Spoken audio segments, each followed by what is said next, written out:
Hello friends, आज हम fifth standard के हिस्ट्री सब्जेक्ट में 6th चैप्टर है स्टोन एज स्टोन टूल्स। इस लेसन के बारे में आज हम चर्चा करेंगे। तो स्टार्ट करते हैं हमारा lesson. Stone age. Stone age यानी पाषाण काल या पाषाण युग। पाषाण यानी पत्थर। स्टोन टूल्स यानी पत्थरों के उपकरण। इसीलिए इस लेसन का नाम पाषाण युग रखा गया, क्योंकि इसमें जितने भी उपकरण थे वो सभी पत्थरों के बने हुए थे।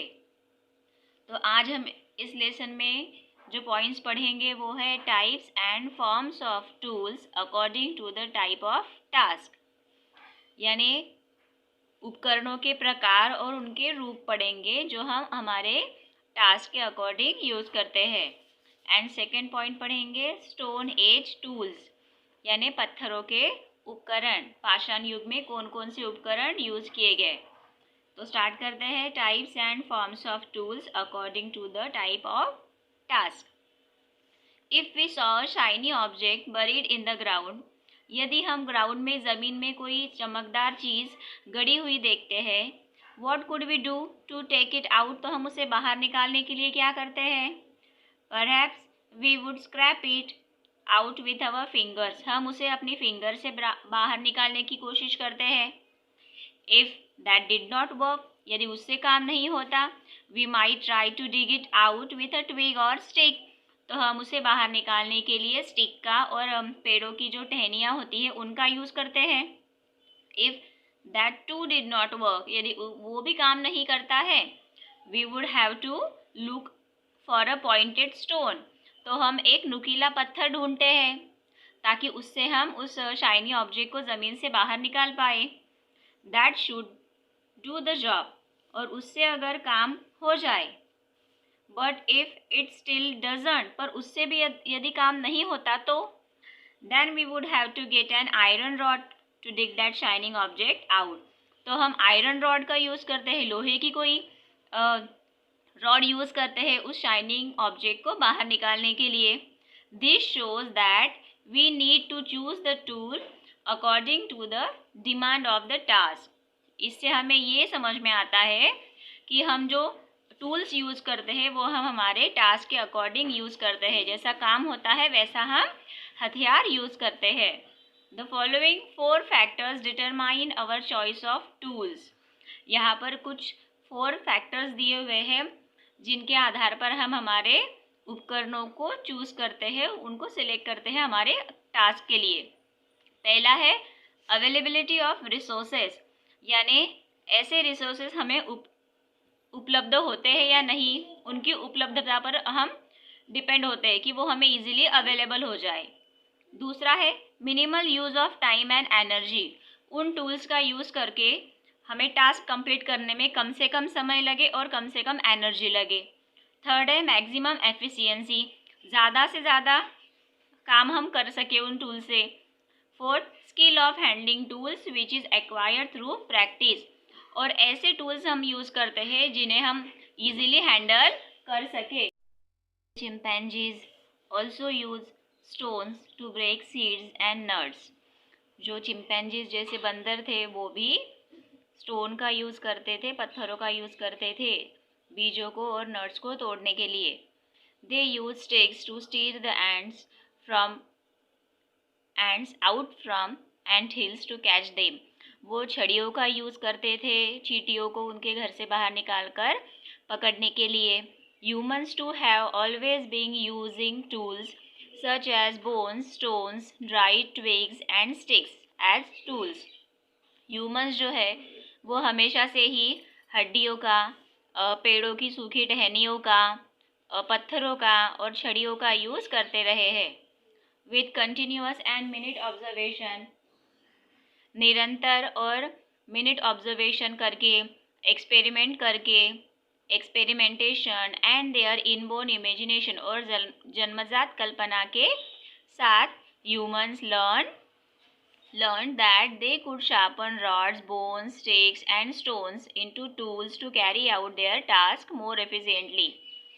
यानी निरंतर ऑब्जर्वेशन करके, मिनट ऑब्जर्वेशन करके, एक्सपेरिमेंट करके, प्रयोग करके और उनकी जन्मजात कल्पना के कारण ह्यूमन ने सीखा कि वो रॉड्स को शार्प कर सकते हैं, बोन्स को, छड़ियों को, पत्थरों को शार्प कर सकते हैं उनके टास्क के हिसाब से, उनके काम के हिसाब से।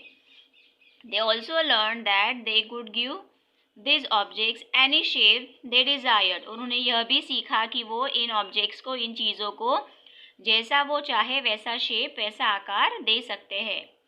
In the previous lesson, we saw that stone tools were found with the remains of Homo habilis।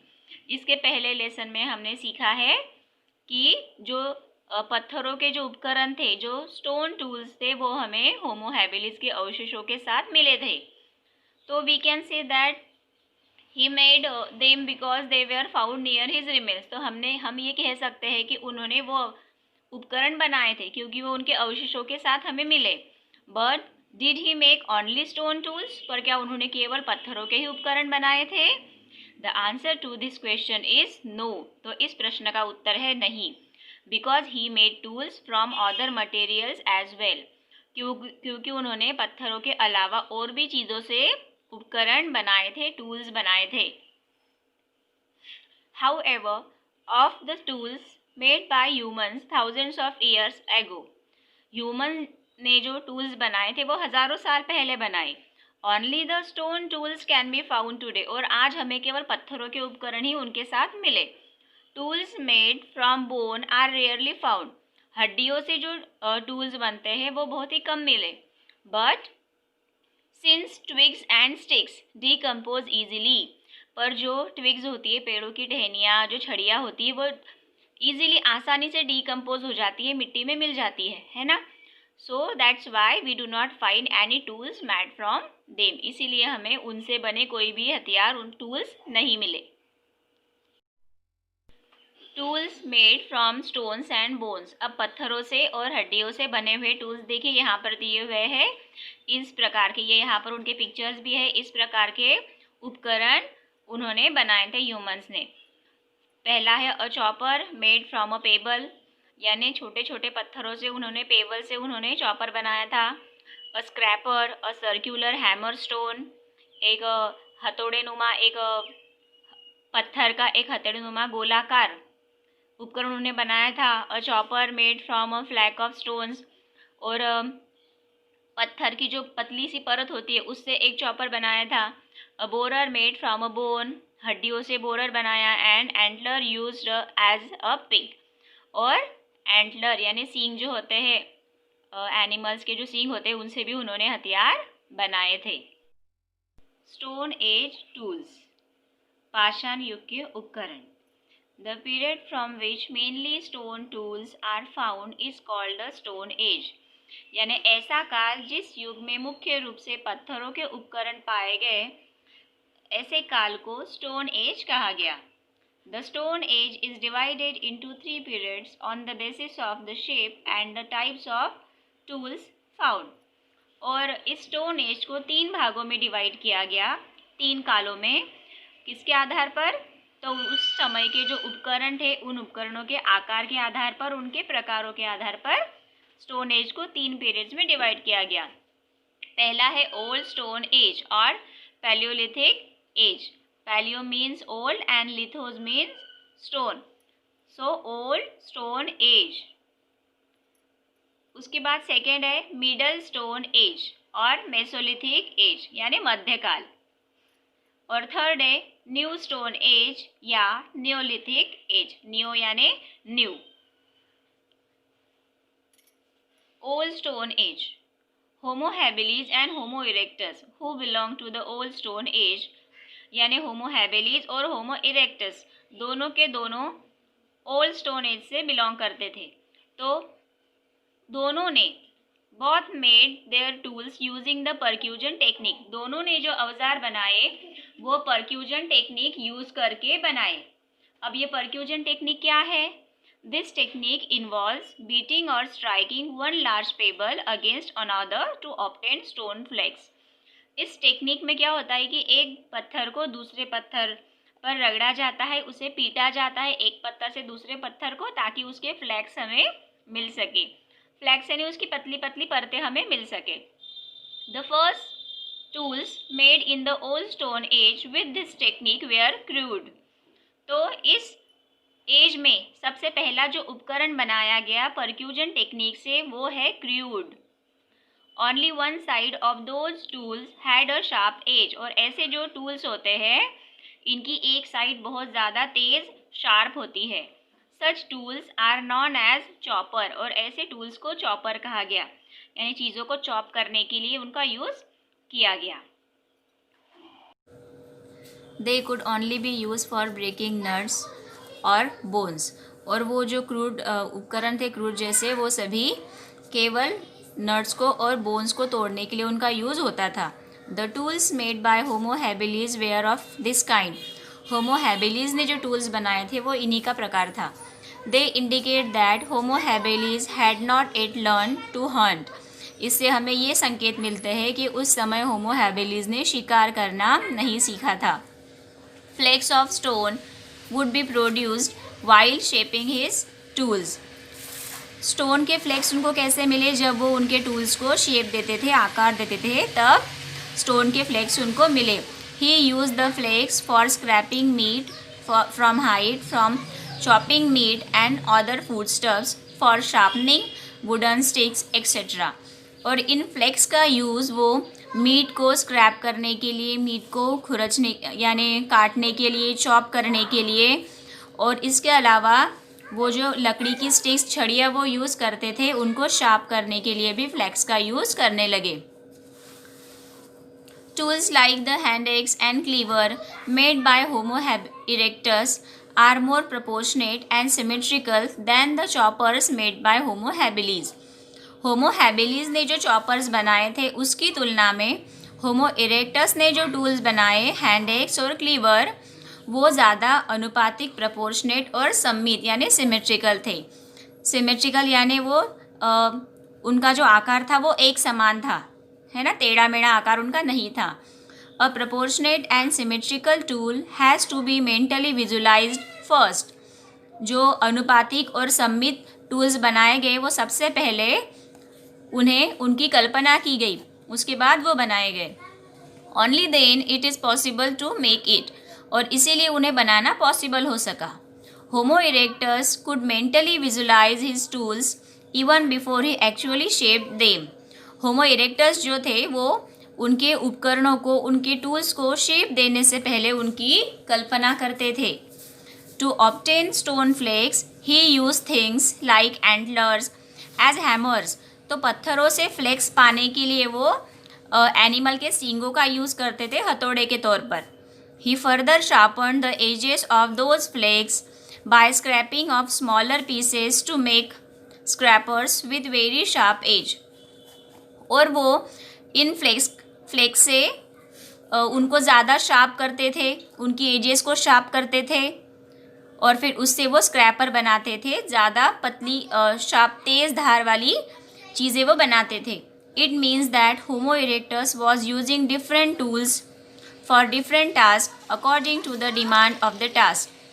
इसका मतलब ये होता है कि होमो इरेक्टस जो थे वो अलग अलग टूल्स का यूज़ करते थे अलग अलग टास्क को पूरा करने के लिए। जैसा टास्क होता था वैसा वो टूल यूज़ करते थे। यहाँ देखिए कुछ चित्र दिए हुए हैं हमें।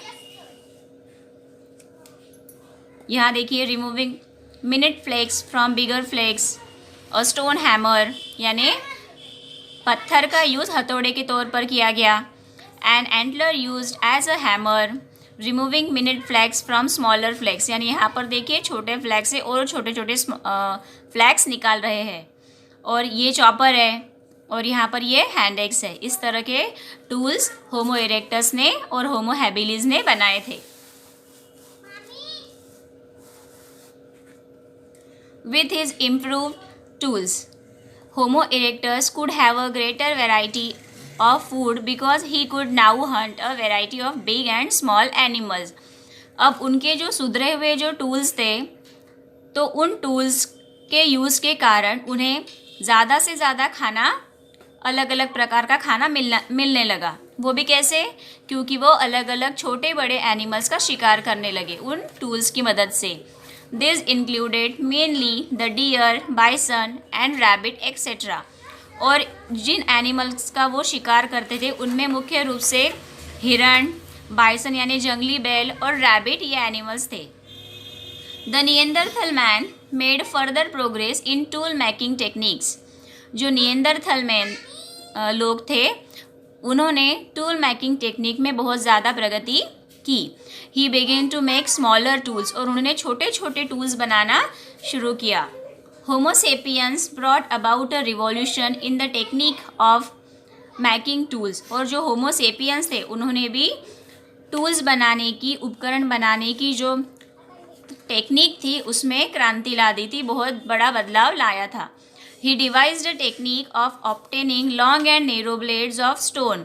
उन्होंने लंबे और नैरो ब्लेड्स पाने की एक नई टेक्निक डिवाइस की, नई टेक्निक बनाई। He made various implements like the knife, scraper, borer, chisel etcetera. उन्होंने अलग अलग प्रकार के हथियार बनाए, जैसे कि नाइफ यानी छुरी, स्क्रैपर, बोरर, चीजल यानी वो जो छेनी होती है ना, ऐसे हथियार उन्होंने बनाए।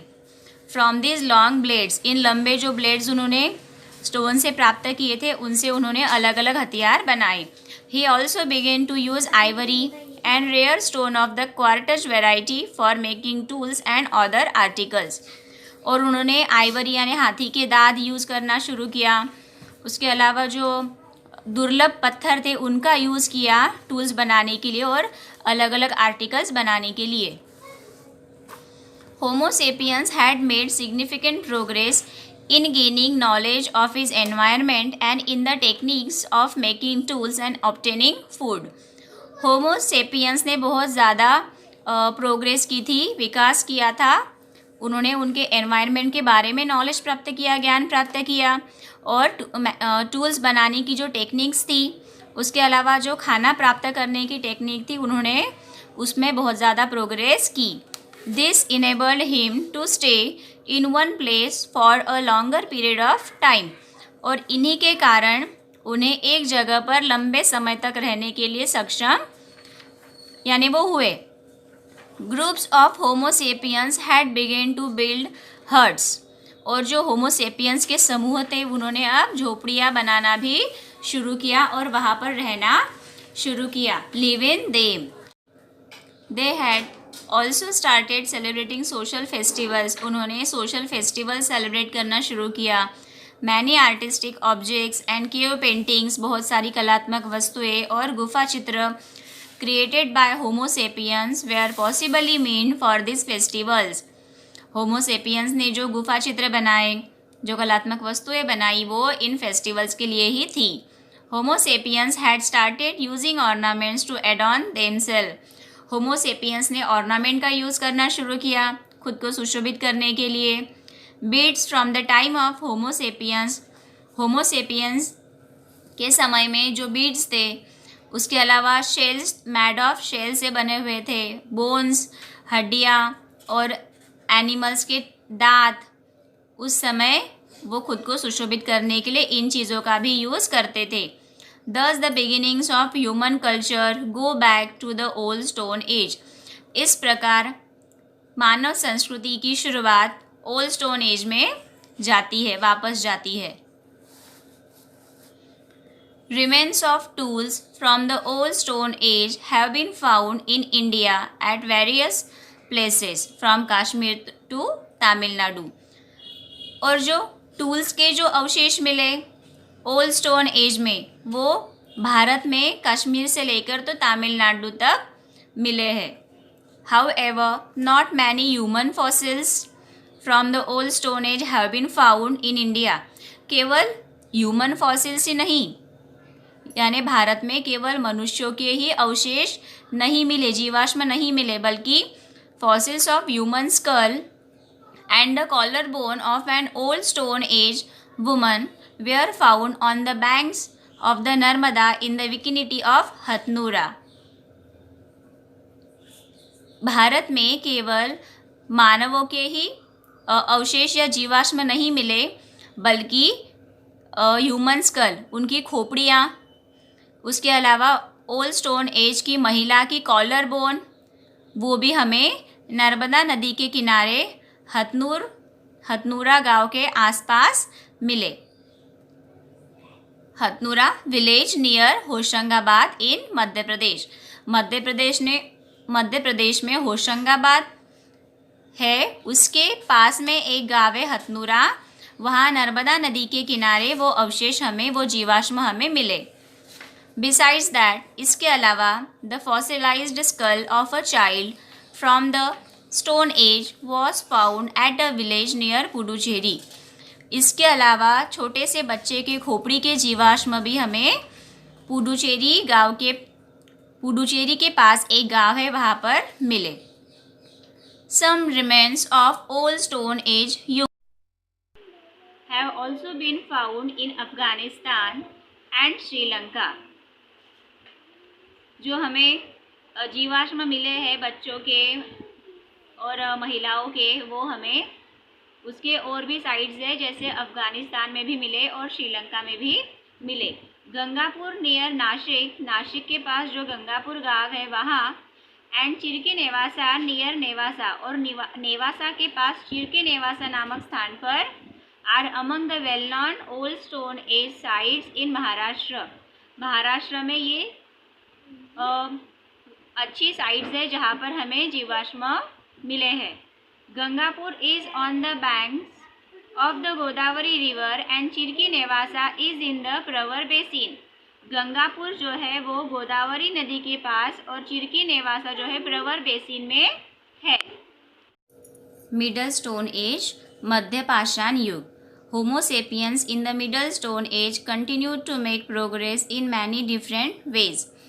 जो होमोसेपियंस थे उन्होंने मध्य पाषाण युग में भी उनकी प्रोग्रेस निरंतर चलती रही, उनमें निरंतर विकास होते रहा। दे डोमेस्टिकेटेड द डॉग, उन्होंने डॉग को डोमेस्टिकेट किया। Due to changes in the climate and the environment in the middle stone age. Middle stone age में क्लाइमेट में, जलवायु में परिवर्तन हुआ, वातावरण बदला वहाँ का, तो उसके अकॉर्डिंग वहाँ के लोगों के जीवन जीने का तरीका भी बदला। The way of life of humans had begun to change. Besides hunting के अलावा Homo sapiens had started to harvest food grains. Homo sapiens शिकार के अलावा उन्होंने फूड ग्रेन्स को हार्वेस्ट करना भी शुरू किया, यानी उन्होंने अनाज उगाना शुरू किया। टू डोमेस्टिकेट एनिमल्स, और एनिमल्स को डोमेस्टिकेट करना शुरू किया। Their diet now included various plant foods, और उनके खाने में अब अलग अलग प्रकार के पौधों का भी समावेश हो गया। They began to settle in one place for a part of the year, और उन्होंने साल के एक हिस्से तक एक जगह पर बसना शुरू किया। Domestication of sheep and goats also goes back to this period, और इस प्रकार शिप का और गोड्स का डोमेस्टिकेशन का वर्चस्व भी इस काल में जाता है। Taking all this into account, it appears that Homo sapiens now needed several different types of tools that were light in weight and durable for a variety of tasks such as hunting, fishing, harvesting, cutting of trees, etc.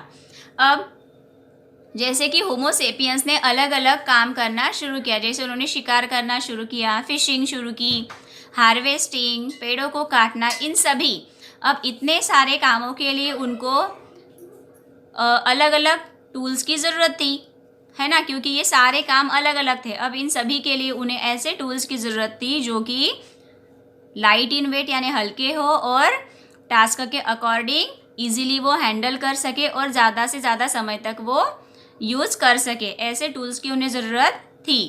He used to make implements like the knife and the sickle. उन्होंने बहुत सारे implements use करना शुरू किया, जैसे कि knife यानी छुरी और the sickle by firmly fixing a row of blades as small as finger nails into a groove in a bone और अ पीस ऑफ वुड। और उन्होंने जो ब्लेड्स होते हैं उन्हें फिंगर नेल्स की तरह ग्रूव में, एक ढांचे में फिक्स करके एक नए नए हथियार उन्होंने बनाए, और वो उन्होंने हड्डी के ढांचे में या फिर लकड़ी के ढांचे में उनको फिक्स किया था।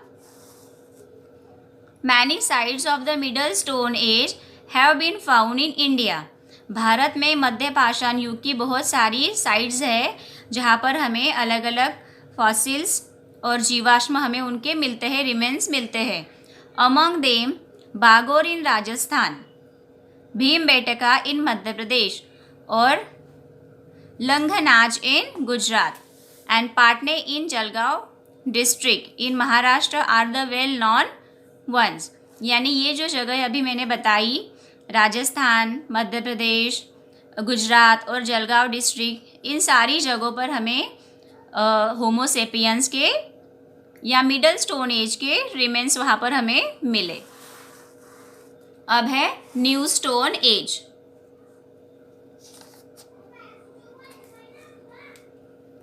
न्यू स्टोन एज या neolithic age. In this period, इस काल में, stone tools that were polish to give a smooth shiny finish were made for the first time. इस काल में टूल्स को जो है शाइनी फिनिश दी गई, उन्हें स्मूथ बनाया गया और पहली बार ऐसे टूल्स बनाए गए। As this was a new type of tool making technique, यानी ये टूल बनाने की एक नई तकनीक थी। This period was named the new stone age, इसीलिए इस काल को न्यू स्टोन एज कहा गया। By the time of the new stone as,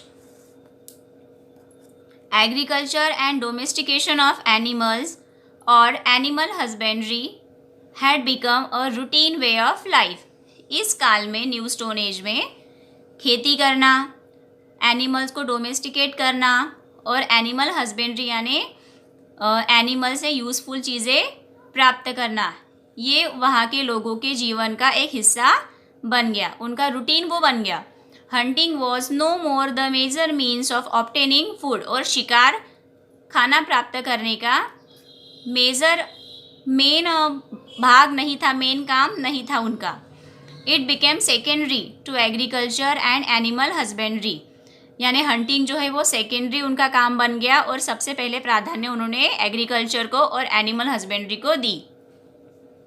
there are many sites of new stone age culture in India. Bharat में न्यू स्टोन एज के संस्कृति के बारे में जानने के लिए बहुत सारी साइट्स है, specially along the Ganga river and in the south India, और ख़ास तौर पर गंगा नदी के किनारे और दक्षिण भारत में बहुत ज़्यादा साइट्स हमें इन न्यू स्टोन एज के बारे में जानकारी प्राप्त करने के लिए अवेलेबल है। Thank you.